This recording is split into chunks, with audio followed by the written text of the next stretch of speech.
Welcome to Crumpets and Kerosene Reloaded, as we join some of the cast members and talk about the previous episode. Episode 3.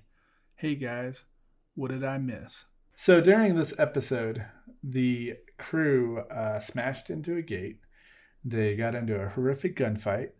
They found some scooters, and they ran out of fuel. So it was so dramatic. A little bit. We're gonna go over a few questions here, or things that we should probably focus on. So, like the gate. What did you guys think about your initial? Well, originally I thought it was going to do a little bit more than it did, but then the whole kerfuffle happened with the gas pedal and our friend Eli trying to jump out and failing, and the car rolling instead of slamming. So I think it worked out pretty well in the end. It just didn't happen like we were hoping it would. Yeah, definitely.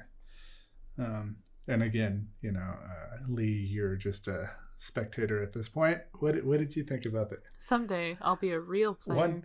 One day. What did you think about the beginning, the opening for the episode? I definitely thought it was pretty in character because everyone, thinks they're in a video game, or I guess they are in a video game. And so they just, went balls out, crashed in the gate, not really worried about anything. So I think it was in character, and it was a spectacular beginning that did not go quite as planned. So. Yeah, true. I mean, it's all about the, horrific fights and everything. So we'll move into the towers area. So Brent, what did your first encounter? How did you enjoy that fight? It was pretty good. I was glad that they kept missing me. Horrible dice. I'm the only. I don't know if I'm the only person that didn't take damage, but I didn't take any damage at all during that fight, and I was pretty happy about that. Yeah. You were the only one that didn't take any damage, yep. And you were the only close combat person.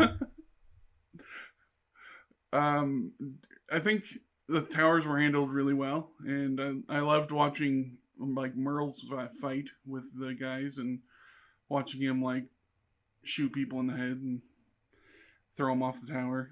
It was as entertaining as my end. That's and that's one thing about your first fight. I always try to make everything really easy for everybody, and I forgot everybody's got guns, and I'm like, all right, it's too easy. Just anytime anybody gets shot, they fall back or they take a lot of damage, and so falling off of a tower is not unrealistic. Everybody landing on their heads, that's not normally what happens. I just thought that's very comedic, and everybody seemed to enjoy the outcome of each of those fights. What about you, Lee? What did you think about those tower fights? It was pretty interesting as far as mechanics go. I think it was kind of an unconventional setup because there was I guess staggered initiative, because you couldn't really establish anything until another person entered the fight and everything. So that was kind of an interesting thing to throw in there, where you weren't really sure, what was going to happen next. And so I like that idea. Yeah, that's one of the hardest parts about having your parties so far apart from each other, is that they're in two different combat scenarios, and having a ranged person engaging before you even get to the gates is, okay, they're in their own individual combat, and then everybody else is trying to get past that ranged attack, and then they got over the car, and Eli was he was dead at that point, and once Jason got over the fence, and he was just like a kid in a candy store with his weapon. Uh-huh. Yeah. So what was your favorite part of entering the little playground for yourself there, Brent? I think just being able to let Jason unleash himself again, for the first time in the game, was probably the best thing. To show that he's definitely thinks this is like a Borderlands style game where he's just going crazy trying to kill the people and be a bullet sponge if he needs to. Yeah, which luckily no bullets ever graced your presence at all. I try to keep the weapons to like what's current with everybody. So I knew that Seth has a shotgun and a pistol, and so those are the only weapons I'm gonna put out there. It's like the beginning of Doom. You only find like a few little weapons at the beginning, and then next thing you know, you progressively get better. And a flamethrower. Down the road. That makes sense. Yeah. I can't wait until I get the minigun. Yeah. Oh, trust me. There's going to be helicopters and airplanes and miniguns and machine guns, all kinds of stuff. And then when do we get the Jaegers and the the giant Gundams? Yeah, exactly. Or mech area, that'll be a little bit more complicated. I'll have to throw in Robotech mechanics in there, or Guyver. Ripping off rocket launchers off giant mechs. Yeah. Yeah. There you go. And the next thing you know, everybody's a Power Ranger. So mold all those Zoids. We all have to combine. I'll just turn Jason into a headmaster for the Transformers. So were you expecting to, once you got through the gate, were you expecting to see a bunch of actual trailers, or were you expecting to see more buildings in a combat setting? I was thinking of it as more of a trailer, like loose compound type thing, but I also figured there were some buildings and stuff like we saw. But I was definitely thinking like loose starting area combat zone, not like a full on fort or anything. Yeah. I was watching American Pickers, and they went to this area that was just a whole bunch of trailers, Airstreams like lined up in this guy's yard, and I was like, that'd be awesome to have a. And one of them mentioned about the propane tanks attached to these things, and they're like, oh yeah, in the movies they used to blow up, and I was like, oh yeah, we're gonna put that in there and see what.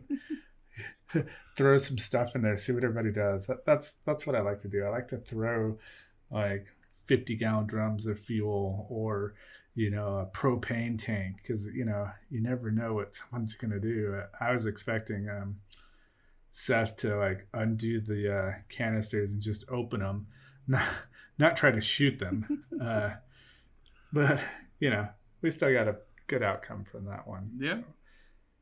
What about you, Lee? What'd you think about the initial layout of the bad guys' den? I guess when you first mentioned like a compound and like a gang of guys, it's kind of exactly what I pictured. It's just going to be like, a hodgepodge of everything all scrumpled up together. It's just like a bunch of like, trailers and tents and some like rick-rack towers or whatever if they want to, have a good standing point. But I thought the slight hint of having like civilians, it's always hard to tell right now whether it's civilians or like, quote unquote bad guys right now, was pretty interesting. So of course when I get to interact with the world, I'll explore those avenues a little bit more. But you'll make it there eventually. Maybe next. Yeah, like the layout itself, I think episode was pretty interesting and pretty on point. Well, I mean, I originally had I was going to put families in those motorhomes, but then when they started blowing them up and kicking in the door and slaughtering, I was like, well, it's definitely a little early for that because everyone's still in their like murder hobo phase, I feel like. I was kind of wondering about that. No, why are they in there? Airstream full of orphans. Well, I was totally like expecting like that white woman and man to have like a kid in the back room or something. Well, you were the only one that showed a second of restraint they were totally too. civilian. You're just like, okay, so don't touch the shotguns or I'll kill you. But then they did continue to threaten you. So Yeah, so putting all the airstreams in, I was like, oh yeah, they're supposed to be recovering. So I'll put like 2 giant hangars or buildings in there, and you know, Eli got inside there and is like, I'm not gonna make it easy. It's just gonna be a pile, just like in my episode of Pickers. It's just a giant pile of like hodgepodge of Vespas, and he eventually found it. Well, it's like, they are the Scoot gang, so they probably just gather up all the ones they can ever find. So, and I imagine, like, I don't know, maybe this is extrapolating too much, but like I imagine, like, if it's a starting vehicle in a video game, there's probably a lot of those around this area. Like, people just dying, and you just gather up their little scooter from them and put it in the shed. So, yeah. Or cars. It's just like all the shotguns you guys picked up. They're all trash, but I'm gonna keep them all. They're all my shotguns. It's starting gear. Yeah, and you gotta build up your inventory, and then you definitely have to have spare parts, because if you critically fail, that weapon may never operate again. So that's why I have magic. I mean, your sword's always going to be operational, Brent. That's just a critical one. As long as it doesn't break. The critical one, you can get some fractures or hurt. Something that wasn't said in the episode, Jason actually made that sword himself. Ooh. He's an amateur blacksmith. Oh, yeah. Oh, yeah. That's right. Another one of those bonus episodes we'll throw out down the road of how everybody got into the world. But yeah, that's right. You did explain that you made that weapon yourself, which makes sense. Get talking about that later in the show. We'll find some blacksmith and you'll be like, yes, my people. Exactly. As soon as you guys make it to like the Middle Earth area or the fantasy D&D zone, I'm looking forward to it. That's what I want. Yeah, that would probably be when Jason starts nerding out, when he starts talking to a dwarven smith. Yeah, I mean, I have about 3 zones that you guys are going to be able to pick from, kind of like a selective window in the next few episodes, and so you'll be able to pick what zone you want to go to. So they're going to be pretty far out there, so I'm interested to see which way you guys go. I didn't pick one good direction to go down because I know how players are sometimes. They'll completely go off the rails and you're like, all right, I'm going to have to adjust fire and work on that. So I'm just going to put you just gotta reskin everyone, instead of having like future Bobby as the bad guy, you have fantasy Bobby as the bad guy. It's the same story, just Hank. Yeah. Just Hank wearing different people's future skin. Hank, he's got like a Daft Punk mask instead of the bullet helmet. I know. Just like attached ears to the helmet. like the old Captain America movie where the ears were on the helmet, just on the outside. Oh yeah. Yeah, he also the original 1988 or 89 Captain America, when he was in the airplane, he actually had a Ranger tab on his his uniform. Oh, that makes sense. Whoa. Yeah. Yeah. Being in the military, I started looking at everybody's stuff like in old movies, and I'm like, fucking Captain America has a Ranger tab? Hell yeah. Well, yeah, I mean, that's how he got started, right? But he also learned how to steal cars in that movie, so. Yeah, he did that a lot. That was his main superpower, was stealing cars. Yeah, it was. He's like, look over there. Right. Throwing shields in slow motion. Yeah. Anyway. I love the Red Skull from that one. That one was awesome. Yeah. Oh, no, I love those movies. They're like so campy and they're fun. They're just entertaining. Mm-hmm. Yeah. Don't think there's not going to be a World War II zone or anything like that, because that's my favorite. Make zombies. My favorite.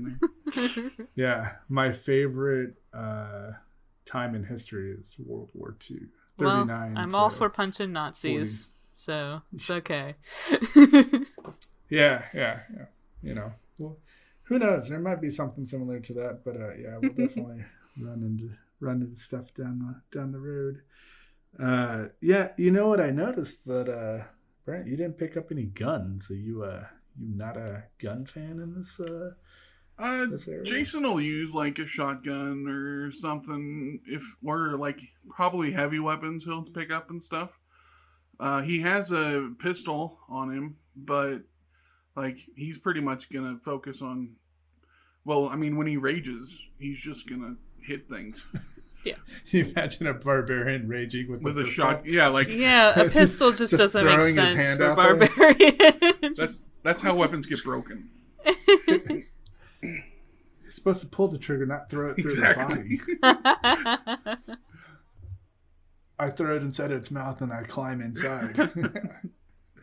All right, fair enough. It's thinner on the inside. So, how did you feel about the different options of Vespas that you had? I noticed that I threw a sidecar in there because I love sidecars. I gotta have there's got to be a sidecar. Someone's gonna Sidecars are attach fun. something to it. Yeah, I thought the sidecar would. I mean, that as soon as you said that, I'm like, yeah, that's what Jason will probably drive. That's fine. Because I mean, he's not really a Vespa guy, but if it has a sidecar, at least it's useful.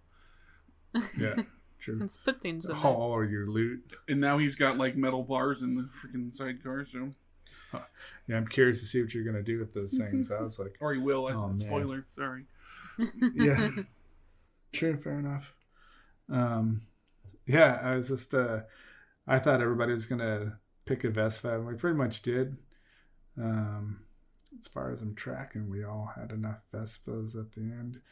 I was gonna put some cars and see what you guys would do with that, but I was like, no, I want everybody riding little.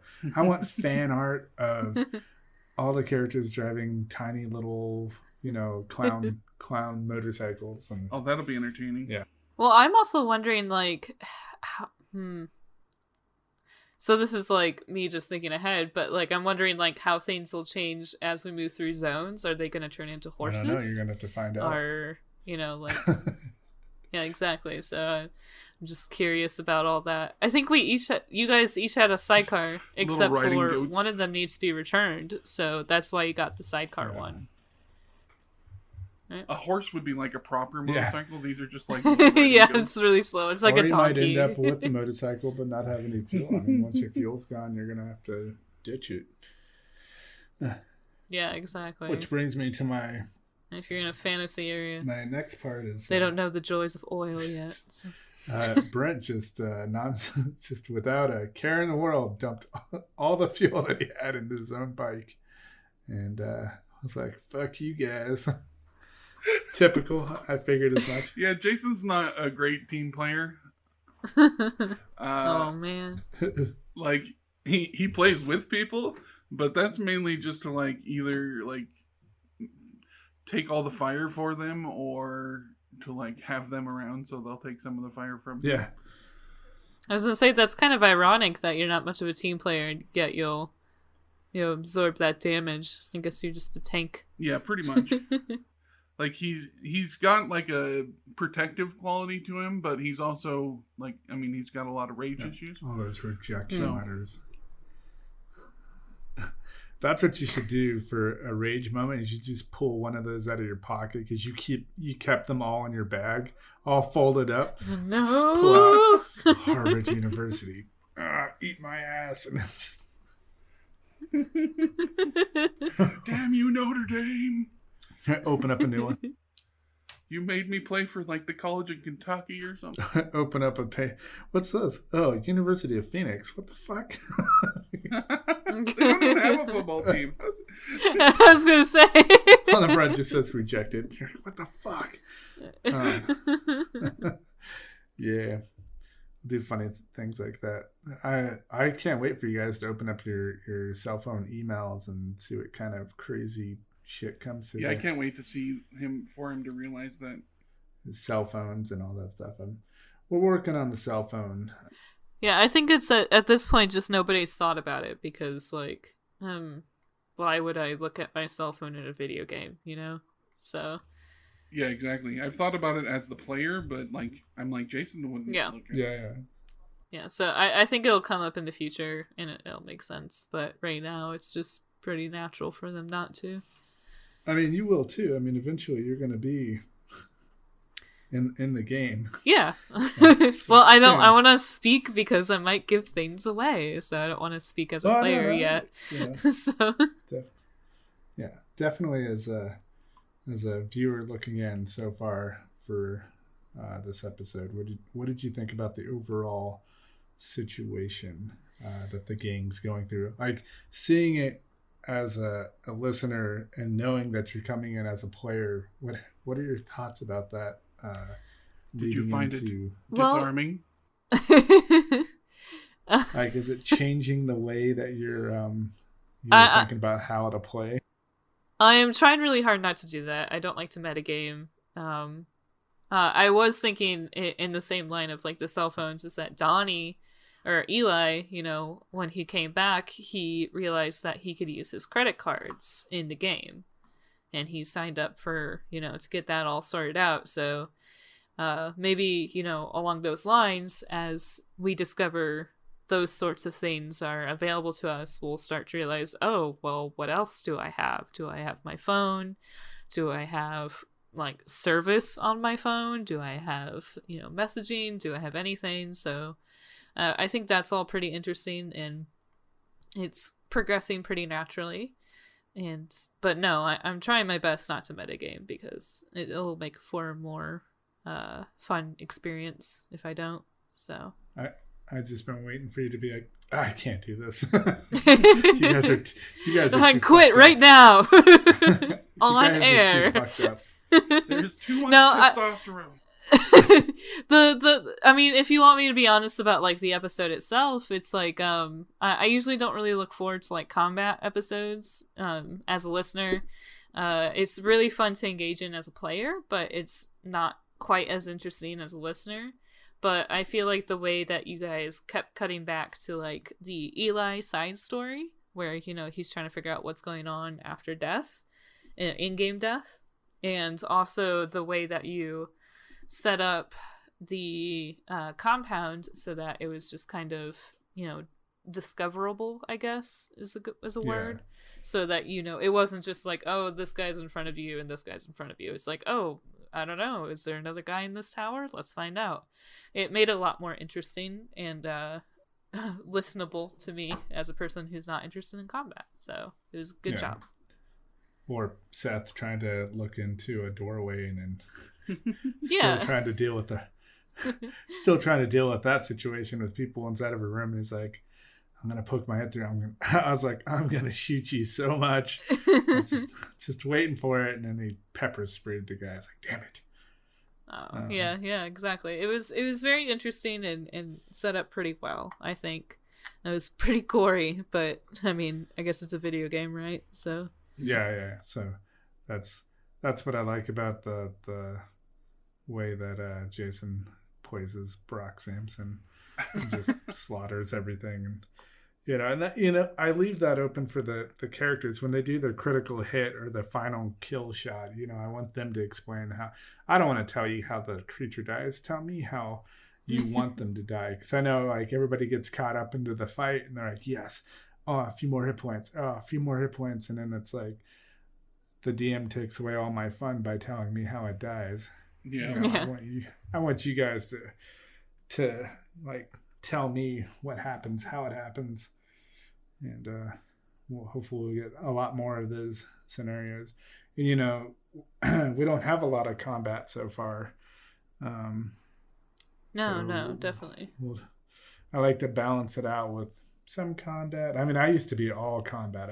I would play just for the combat, and now I kind of like, I'll make it a 50-50. Some games there'll be combat, some will be, a Kevin Smith dialogue. Well, that works for the listeners too, because some people like the combat and some people like the other stuff. Exactly. Yeah, I think it's definitely good to stay balanced, especially in a podcast format. So I was thinking that, like, I'm the type of player that is going to look around every corner and try to find everything and do all that, and I'm trying not to do that with Jason. Yeah, I'm sitting there trying to write down. Okay, now they're going this way. Oh fuck! Now they're going into this building. What's in this building? Oh, they're gonna burn this one to the ground. Okay. All right. So Brent, you're trying to play your character like differently than you do in like real life when you play video games. Yeah. How are you trying to play it for him? I figure he's not the type of person that would. I mean, he explores probably a little bit, but he probably gets bored pretty quickly. But I think that he's more interested in the combat aspect of the game than anything currently. Okay, cool. So he's like running raids all the time. He doesn't care about quests. Yeah, exactly. There's other people in the group that will come up with raid combat situations. One other thing is we you guys haven't come up with a group name yet. We're not really a group yet, are we? Yeah, really. Well, I mean Brent and the boys. I guess you did establish that you guys used to play games together, but I assume it would like change based on what game you're playing. Yeah, I would assume it would change as well. I'm going with Jason and the Argonauts. True. Jason and the Pussycat. We'll see how that goes. Yeah, we'll definitely would enjoy getting some email feedback, information on the listeners' aspect of the characters and stuff. Maybe it'll help me mold the direction that the group goes, and we'll see what crazy ideas people help me with. Because a lot of the episodes down the road, kind of shooting from the hip, because I know that, the players like to take that left turn instead of a right, or, I plan out an entire building and no one goes to it, and I'm like, damn it. Or, they get caught up in a diner for, an entire episode. Wasn't expecting that one. Or, the nuts and bolts shop, they get sucked into that world, and now you're doing quests for them. So pretty much everybody gives you a quest in my game if you pry at them enough. Especially like the people just sitting on a chair outside their porch or whatever. That guy's got to have at least 3 or 5. Now, how many quests can we hold in our Infinite. quest log? It's like Skyrim, it's just forever. Once you guys start learning about your bracer and stuff that you can do with it, and the importance of having the bracer and getting updates and upgrades and stuff for that, you'll be able to do a lot more stuff. Just like any interface gaming thing that you have, you'll be able to do more as you. Cool. Well, we're only able to have 2 of the cast members, and 1 actual person that was in the episode. You may have noticed. For this talk about for this Reloaded. Everybody's still pretty busy. We are in a pandemic, and one of them is actually an essential worker, and the other one has got a lot of stuff going on at home. And so this recording was actually before the pandemic even started off, and so it's interesting that how we've had to adapt to our current situation. So thanks for joining us for Reloaded 3.5, and stay tuned for episode 4 coming out on Monday. Bye now. Thanks for listening. Thanks for joining us on Crumpets and Kerosene Reloaded. Keep on listening to find out what happens to our gamers in the next episode of Crumpets and Kerosene. Also, don't forget to subscribe, download, and write us a review. You can find us on Apple Podcasts, Google Podcasts, Spotify, Pandora, Stitcher, Deezer, CastBox, Chrome Mobile, and Pocket Cast. Follow us on our social medias. For Twitter, we have @crumpet_time. Instagram is @crumpetsandkerosene. Facebook is just Crumpets and Kerosene. And our YouTube, Crumpets and Kerosene. Email us at crumpetsandkerosene@gmail.com. For our cast, you can find our DM, Kelly Williams, on his Twitter at KW_Steel_Rain, or on his Instagram at Infantry_Kitchen, or on Facebook at Williams Kelly. Jason is played by Brent Marquis and is on Twitter at Brent Lee Marquis. Merle is played by Seth Nason, and is on Twitter at Nason_the. Eli is played by Donnie Juronic and is on Twitter at The Raven Wrote. Amanda Lee Baldwin is on Twitter at Lemonseed05. We'd also like to give a special thanks to the intro and outro music from Iron Heed, Enter the Dungeon, the song Heroes. Thanks, guys.